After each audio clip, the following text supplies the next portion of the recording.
All right, so we're going to have the Nellis Color Guard.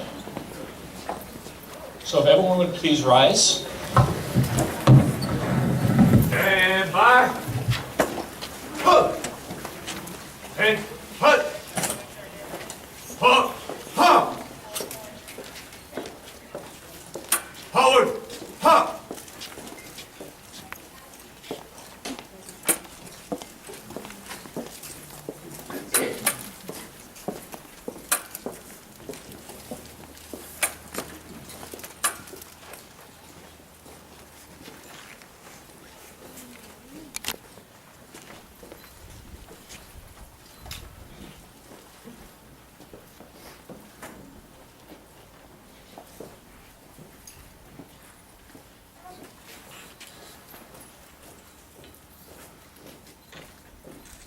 Cut. Halt. Reset. Huh.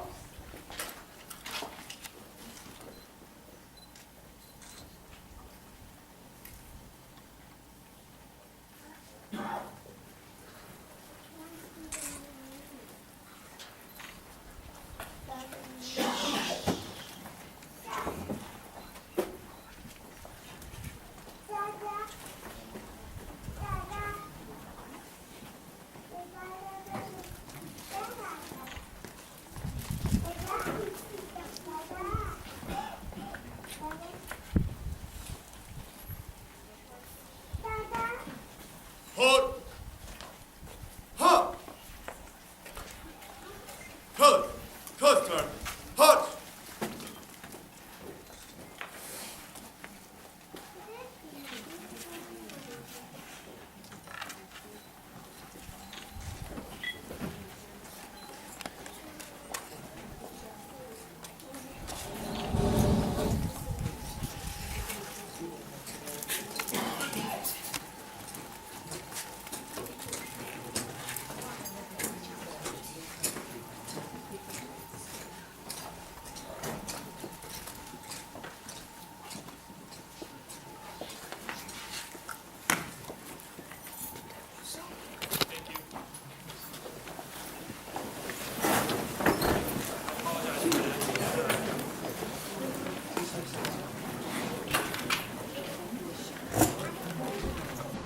Oh, okay, apologize for that. We had a miscue on the national anthem. That was my fault.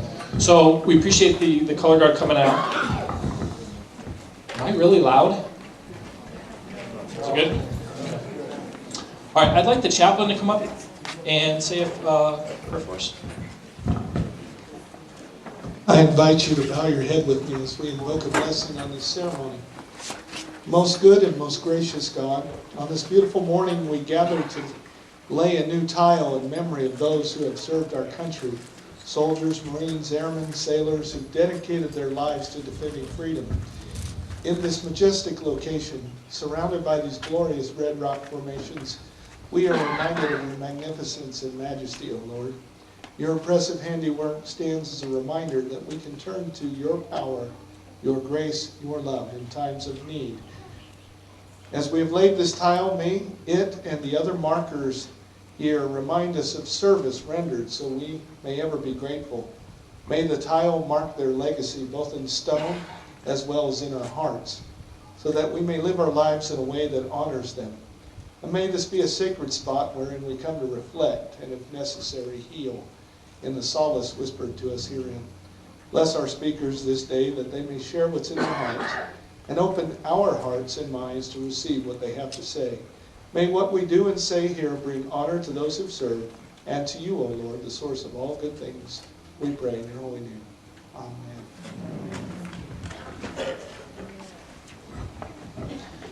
Thank you very much. So it's a little different this year, and there's a little confusion out there where people should go, but this is the amphitheater that was built, Mark, a couple years ago? 3 years ago. Yeah, I had it specially built for this event. It's absolutely beautiful out here. You can see the red rock in the backdrop is absolutely gorgeous. So again, this year is a little different in another way as well, as we didn't lose anyone this year in Afghanistan or Iraq, which we thank God for. And we prayed for this last year, and we're very thankful. But this year we're going to honor those who came home and passed away here at home. So as the chaplain said, and we said a little earlier, these men and women are coming back, especially in this area, to multiple deployments, coming back, reintegrating with their families. Unemployment rate is extremely high. Their homes are underwater, work, everything. It's very stressful. I can't imagine how stressful it is for the families, not just for those coming back, but for the families who are waiting for them. So we've lost quite a few in the last 12 years since 9/11. And so those are who we're honoring today. And we installed a new tile for them out there this morning, and some of the family members got to participate in that. So we want to thank them. I've gotten probably a couple dozen calls over the last 8 years since we built this memorial, wanting their sons or daughters on those boulders out there. And unfortunately, that is for those we lost in Iraq and Afghanistan. So we're happy that we could do a tile for them, and we're very thankful for the BLM and for Red Rock to have us here. They're very gracious. And I'd like to bring up Mark from the BLM. He is the field manager, and you're the new field manager, correct? The new old field manager. He had black hair when I met him, and when he took this job, it's turned a little gray. I got my hair cut a couple days ago to get the gray out.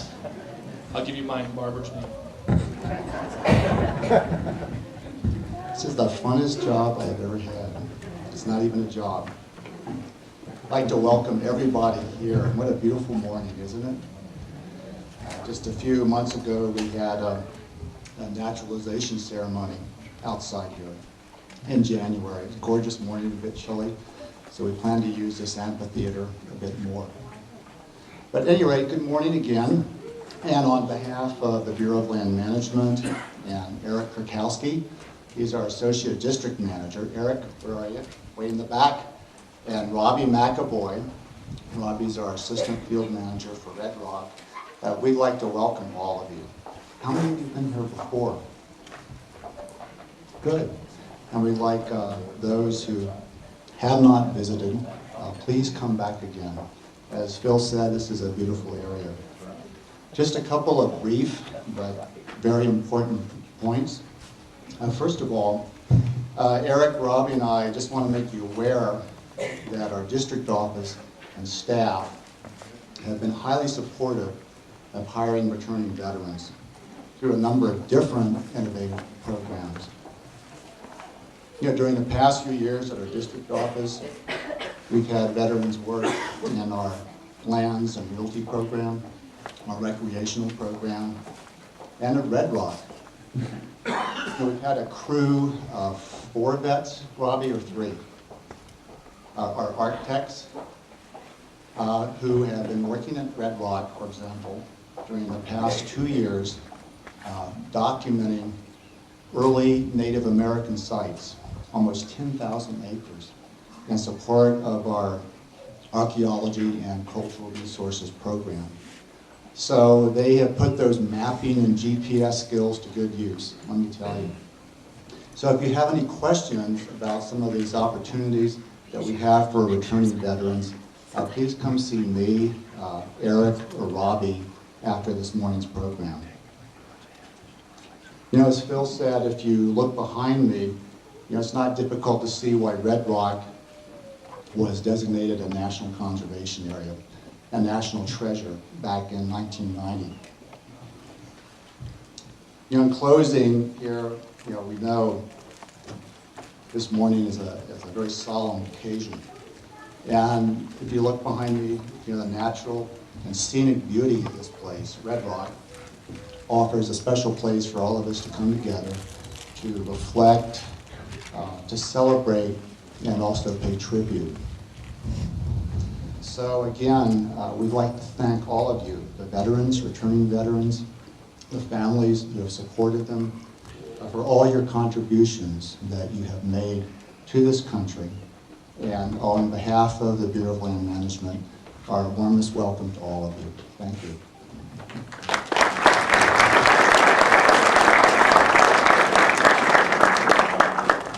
Thank you, Mark. Also, I want to, is Laverne and Brenda here? Laverne and Brenda? Oh, there's Brenda waving over there. Brenda's been awesome. Everyone wave to Brenda. And where's Laverne? Someone just wave and pretend they're Laverne. Okay, thank you, Laverne. There's Laverne. Oh, you changed. Brenda and I got to talk. Her son is in the Air Force. Correct me where I'm wrong. And she's going to see him. Am I allowed to tell the story, Brenda? Just the story that we shared? Okay. So Brenda and I started dating back in grade school. No, not that school. Middle school. No, so Brenda, her son has been deployed twice. Twice in Iraq and twice in Afghanistan, and then in the tsunami recovery effort as well. In the recovery. She has not seen her son in over 4 years since he's been deployed. And she's going to see him in July. Yes!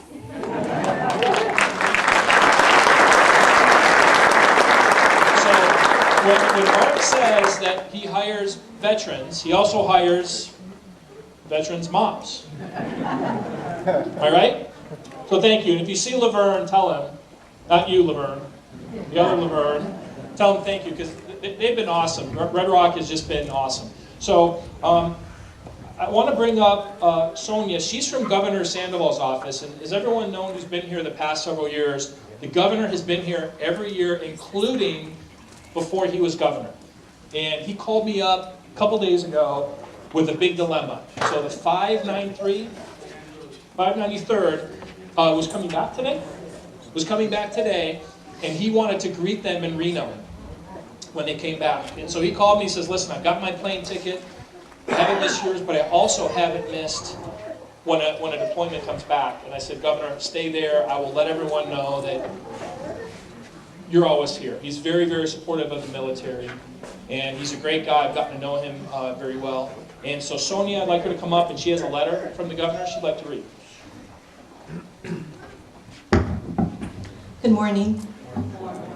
It is not only my pleasure, but an honor for me to be here and to share the governor's personal remarks. I would like to thank everyone for coming back out to Red Rock for this year's tribute to sacrifice and selfless service to our nation. This annual event honors our fellow Nevadans who gave the last full measure, and it also provides us a wonderful opportunity to honor, reflect, and remember. This year's theme, the ones we lost at home, is particularly relevant for many reasons. There are those who come back to our state and for whatever reason do not reintegrate. There are those who struggle in their personal lives, suffer professional setbacks, and otherwise. And there are those who tragically decide that they cannot survive civilian life, though they survived deployments, combat tours, and more during their military careers. These service members, the ones we lost at home, are the ones we honor today. My administration has done a great deal to ensure that those who served, every service, opportunity, and benefit is available to them upon their return. Recognizing that providing services like a veterans nursing home, veterans cemeteries, and even service officers was not enough to ensure that our veterans had every opportunity. We want to offer more for them to succeed. In Nevada, we have sought to pull together all agencies, state, local, federal, and otherwise, to make sure that there are no silos, no gaps, no wrong door. And in some respects, the effort is just getting underway. And in other respects, we've accomplished quite a lot. Last year, I signed an executive order creating an interagency council for veteran affairs, which works to ensure the members of my cabinet can better coordinate the delivery of services to our veterans. The Nevada Office of Veteran Service Officers spearheaded numerous efforts under the Green Zone initiative that our existing and returning veterans have greater access to the benefits they desire. These include efforts to streamline access to higher education benefits, the creation of the Nevada Veterans Suicide Prevention Task Force, a mentorship program for those who need to help online resource networking, formalized partnerships, and also working with the Nevada National Guard, Veterans Councils, and much more. This effort has been underway since 2011. I am very excited to see it fully launched this August.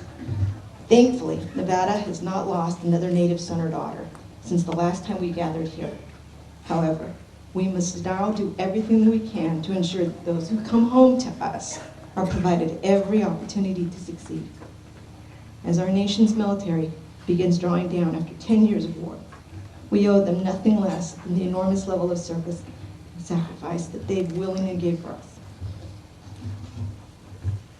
Sincere regards, Governor Brian Sandoval.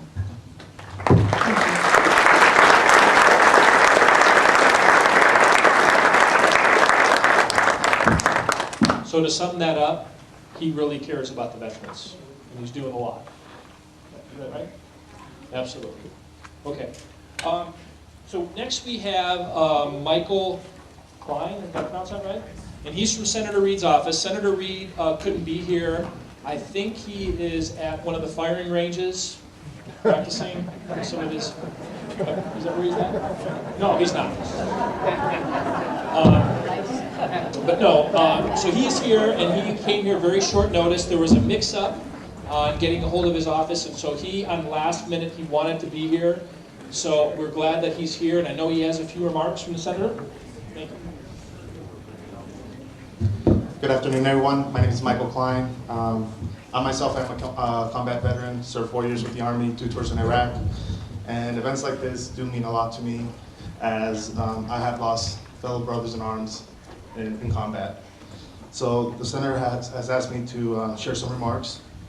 Dear friends, it is with great pleasure that I welcome you to the 8th Annual Defending Freedom Rededication Ceremony. While fortunately I cannot be at today's event, I would be remiss if I did not show my support for Nevada's 690,000 service members, veterans, and their families. For the past 8 years, the Defending Freedom Memorial has served as a way to honor our Nevadan service members who have fallen in the line of duty during our recent wars in Afghanistan and Iraq. These brave women paid the ultimate sacrifice, defending our freedoms. Every year, we have added more names to this memorial for fellow Nevadans who have been casualties of our recent wars. This year's different. We do not have any new names to add to this monument, and for this I am grateful. Events like this one remind us that our duty and commitment to our service members does not end when they leave the battlefield. We need to continue to improve the services that our veterans deserve, such as our new VA medical facility, or getting their claims processed in a timely manner. Our promise to our veterans is something that I've always been committed to, and I will continue to fight for them. Thank you for attending today's event and remembering our fallen Nevadans. I wish you a wonderful day. Sincerely, Terry Reed.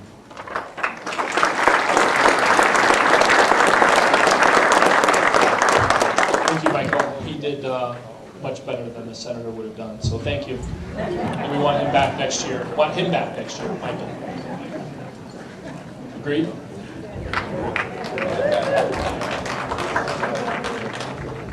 All right, next is Matt Morris from Senator Dean Heller's office. And Dean has been here, I think, the last 2 or 3 years. He couldn't make it. He was here as a congressman and then as a senator. And Dean is a very good guy. I know if at all possible he would have been here, but he's not. So we had Matt. Are you as good as Michael, Matt? Okay. No, we like Matt. Matt's a good guy. Thank you, Matt.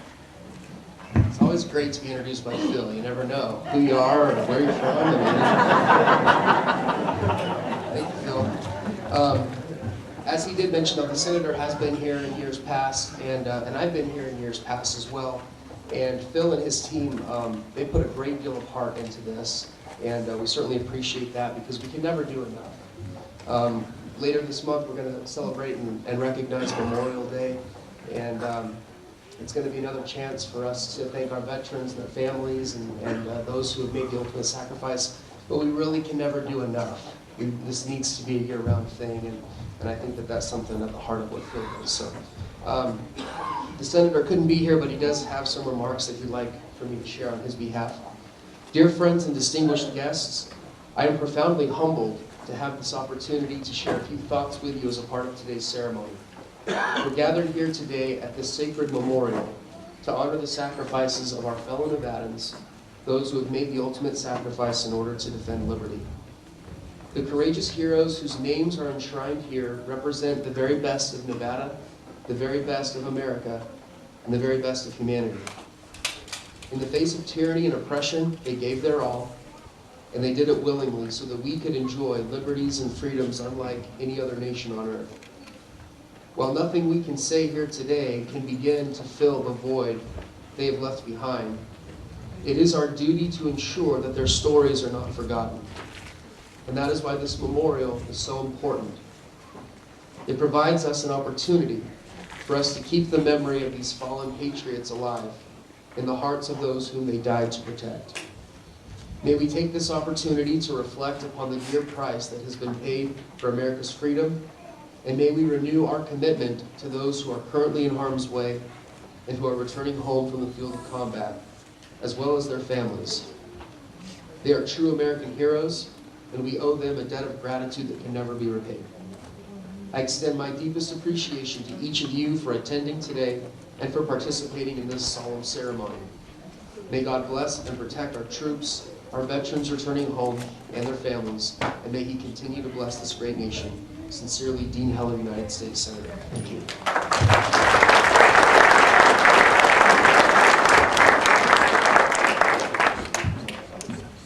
Thanks, Matt. Okay, so next we have Jesse, she just got married. Rutolo, which is a good Irish name. So she is married to an Air Force pilot, and this will be Jesse's last year here. She is you're heading to Japan? So we're going to miss Jessie. And she used to work for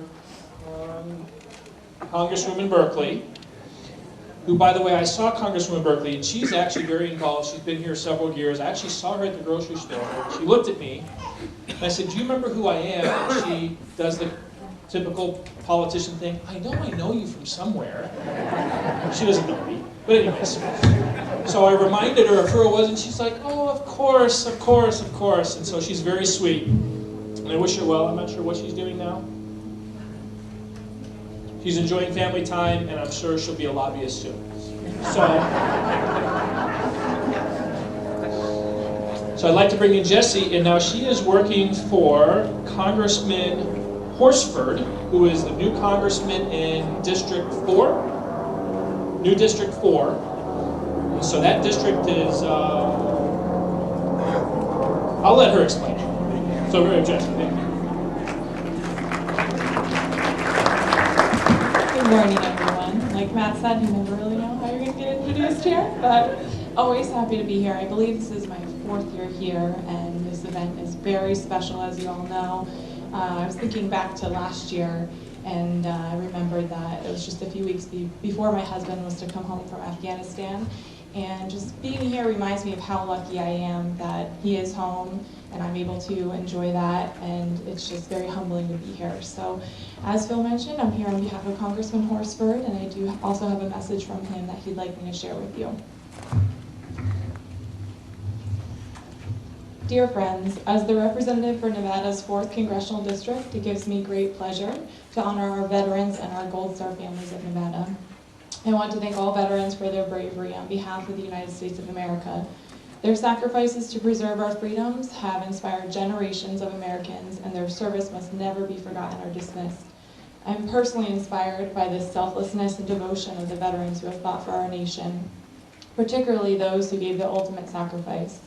I extend my sincerest gratitude to the Gold Star families in attendance today. You have also made the ultimate sacrifice to our country, and we embrace you on this day of recognition. As you gather for this special event, may you continue to receive strength from the ceremony and through the bond that you share with each other. Today is a special day to reflect and take great pride in being Americans. Our nation must keep its promise to care for our 23 million veterans, and I will continue to do everything that I can in Congress to ensure that we do. We must never forget the sacrifices that all veterans have made in the name of freedom. Sincerely, Stephen Horsford, Member of Congress. Thank you so much again.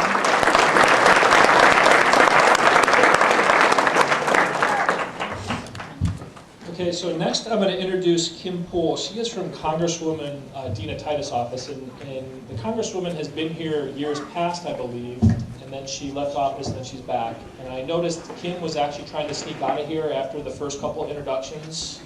She got a little nervous. You okay, Kim? I don't know Kim. I don't know Kim, so I'm going to give her the benefit of the doubt. And Congresswoman Titus has been very gracious in the past. I know I've seen her at different deployment ceremonies and those type of things. So she's been very involved in veterans. So I guess I'll lay off Dina for a little bit. And Kim, I don't know Kim. Next year I might give her a hard time. But so here you go, Kim. Thank you. I think I got off very easy, so that's good. I'm gonna have to sneak out of here so I don't talk to you. You don't get my background, but thank you so much. I am here on behalf of Congresswoman Dina Titus.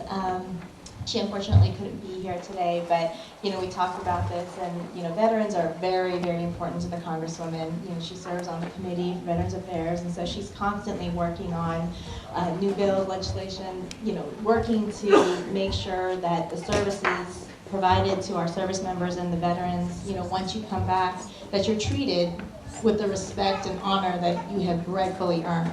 And so, we talked a little bit about it, and again, she just values what the family members, the friends, the supporters, and the veterans themselves have given to this country.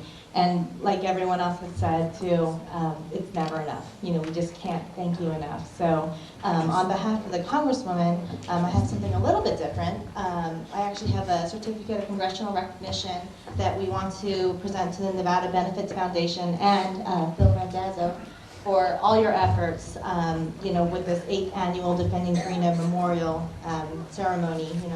It is critically important that we never forget all the sacrifices that have been made, whether it was overseas or back at home, what has been given by the veterans themselves and the family members that have supported them throughout the years. And again, we just wanted to thank you so much from our office and from the Congresswoman.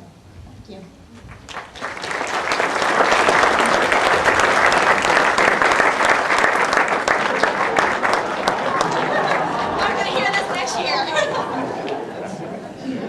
And by the way, I did not know I was going to get this, so don't think I went off on her easy because I was going to receive this. I had no clue.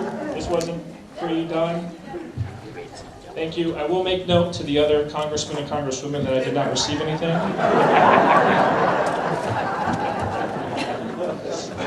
Thank you. You want those letters, though? That'd be great. Laverne. That's Laverne, the real Laverne. We were looking for you earlier. We just wanted to thank you for all you do.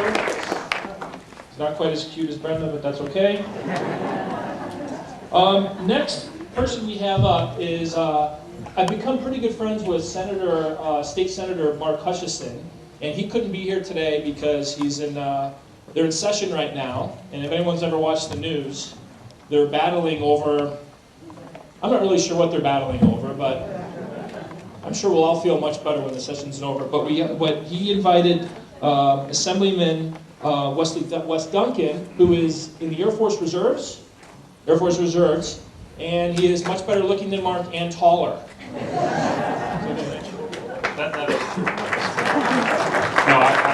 appreciate the opportunity to be here. I am here for Senator Mark Hutchison. Mark and I share the same Assembly and Senate district, and so I'm honored to be here with all of you today.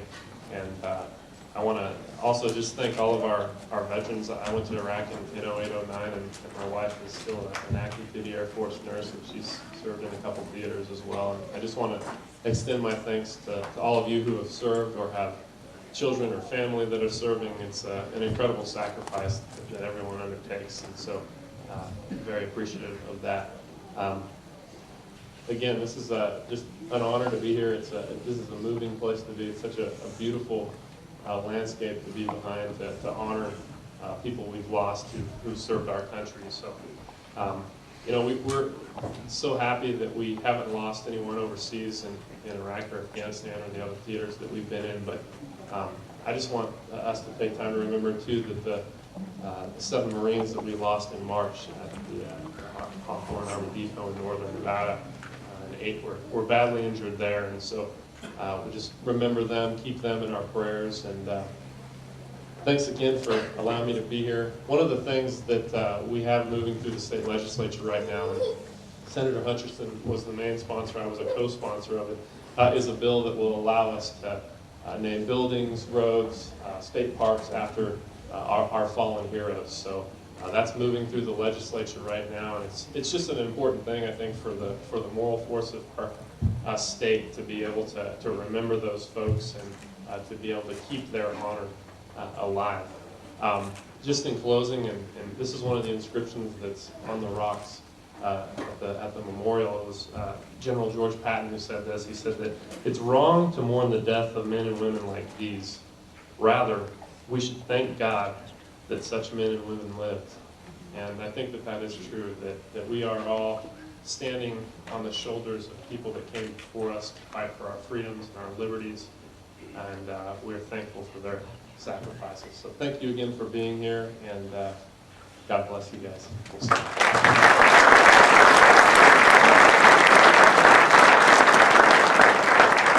So remember him, he's an assemblyman now, but you have plans to keep going to higher offices? Don't do it. Okay, so, no, I think that's great. Frank Spady and I, raise your hand, Frank. That, I just want to talk about that. I was trying, I think it was in 04-05, to try to get schools named after these young men who did it, and we.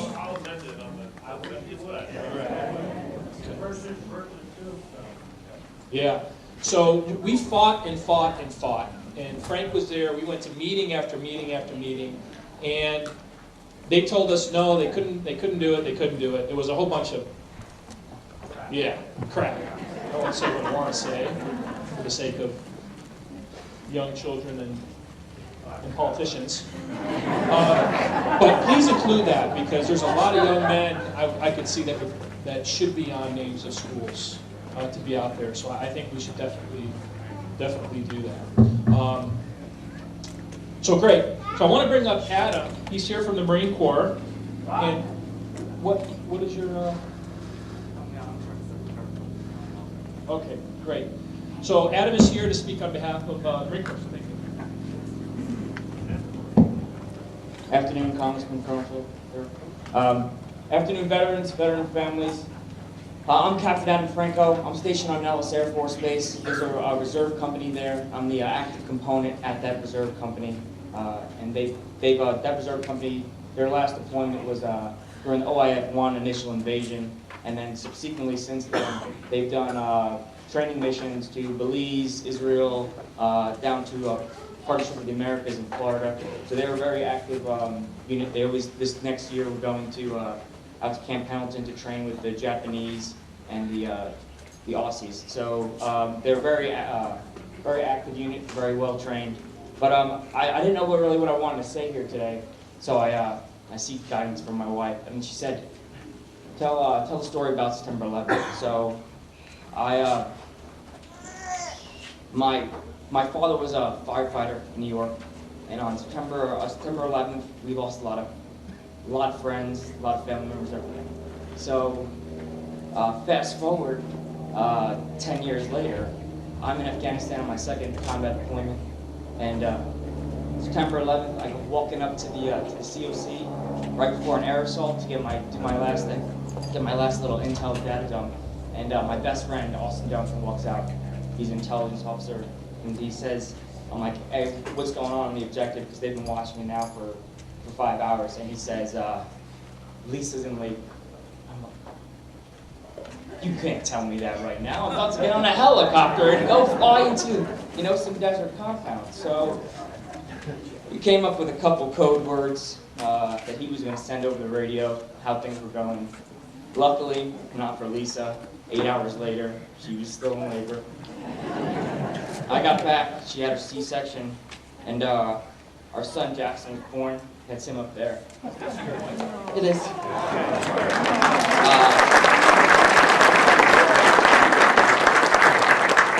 Yeah, he was the little guy saying "dad, dad, dad, dad" during the color guard ceremony. He doesn't have the real Marine Corps discipline yet. We're still trying to instill that.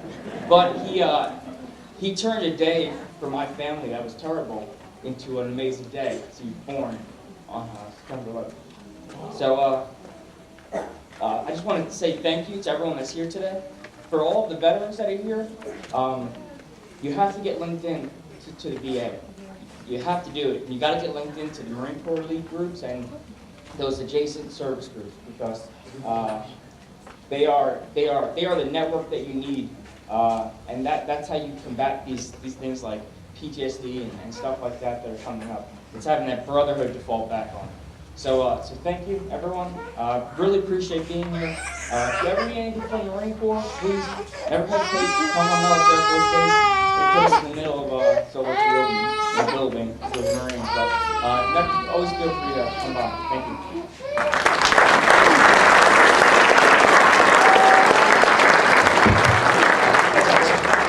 How many kids do you have? One on the way. Wow. July 4th. Are you planning that? No, C-section. Does your wife know that? Where's she? Oh, there she is. She's leaving. She's leaving. She's not happy with you. Thank you. That was great. Next, I want to bring up Colonel, is it Lochner?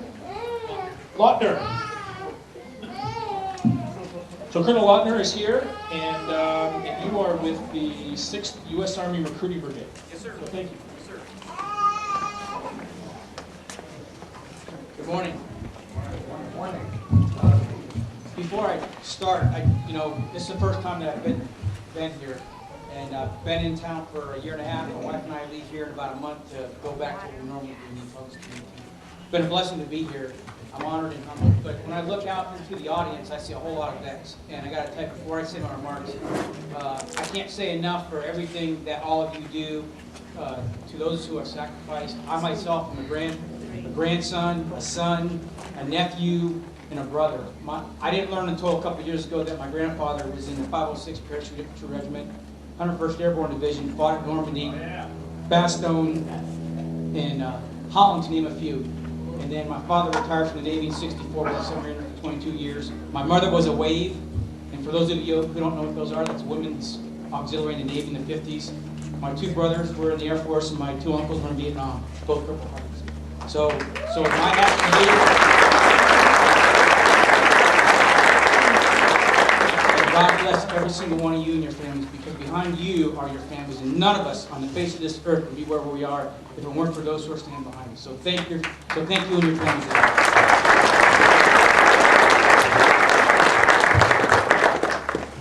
Congressman Hexer, sir, Colonel Retired Check, the Gold Star families, and our vets. I'm Colonel Greg Lautner.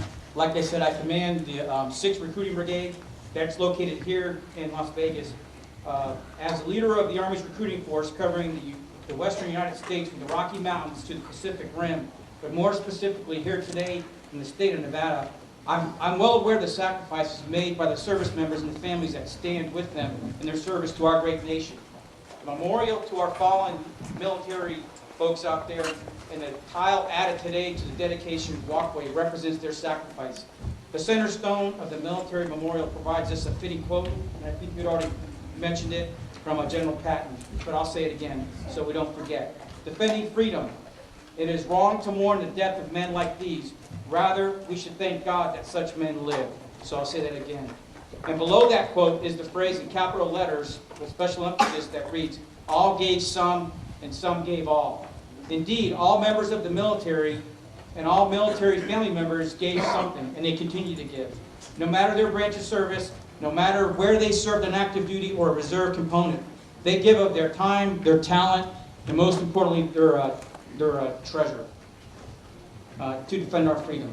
And as you all know, we have been at war for a very long time from an insurgent enemy who have attacked our soil and who threaten our freedom here and abroad. In the past decade, 2 million Americans have answered the call to defend our freedom, many of them deploying to combat zones, overseas, and to a lot of other places that you don't read about in the news to maintain our freedoms.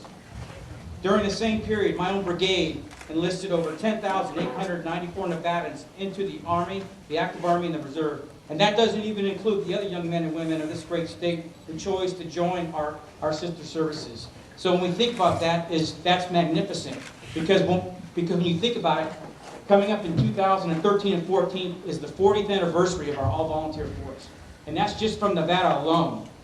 People who volunteer to raise their hand, knowing they're going into harm's way. They know it. When I came in the Army in 1986, we had games where John Madden was a real coach and not a game. We had a wall. We had the Soviet Union. Now it's asymmetrical. It's 360 degrees. The young men and women who serve today know that. This young captain, when did you come on active duty? 2007. We were well into it in 2007. He knew what he was getting into, and he volunteered to do it. Many of you did the same thing as well.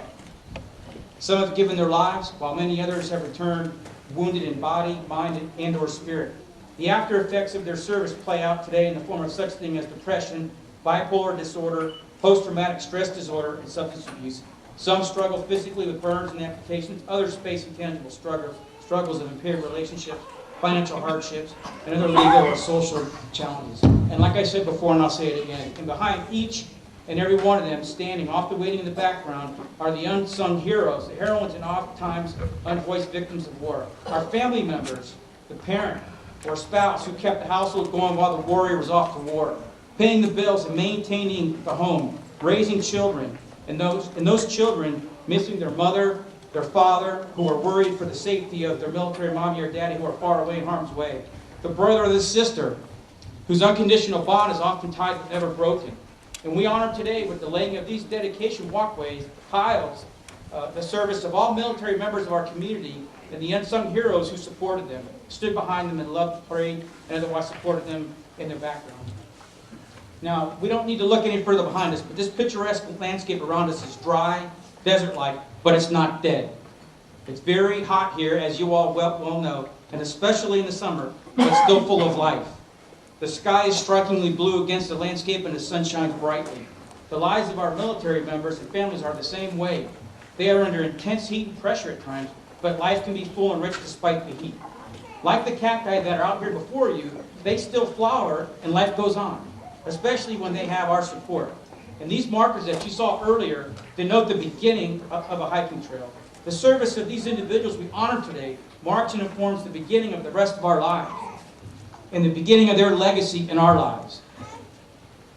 The red of this rock that's behind us and in this canyon can represent the red of their bloodshed or the red of our heart's affections towards them and their sacrifice, a constant visual reminder of the importance of giving, sacrificing for a cause greater than our own, to family, community, and to our great nation. These rocks have endured since before the birth of our nation.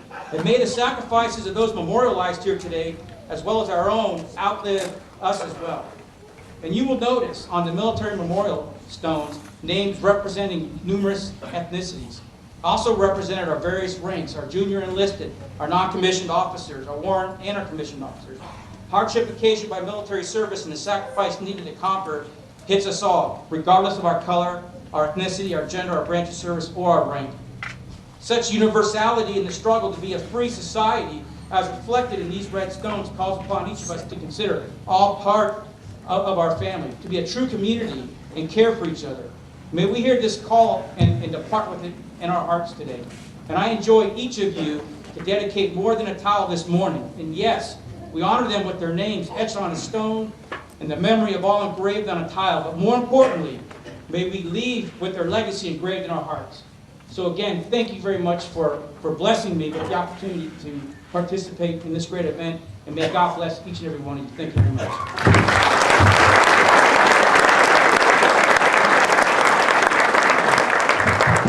Thank you very much, Carl. What a family. Jeez. Real quick, yesterday morning at 5:30 in the morning, I had the opportunity to go to McCarran Airport. Has anyone ever heard of Honor Flight? So, yep, it's an unbelievable organization. What they do is they fly World War II veterans back to Washington, D.C. to let them see the World War II memorial.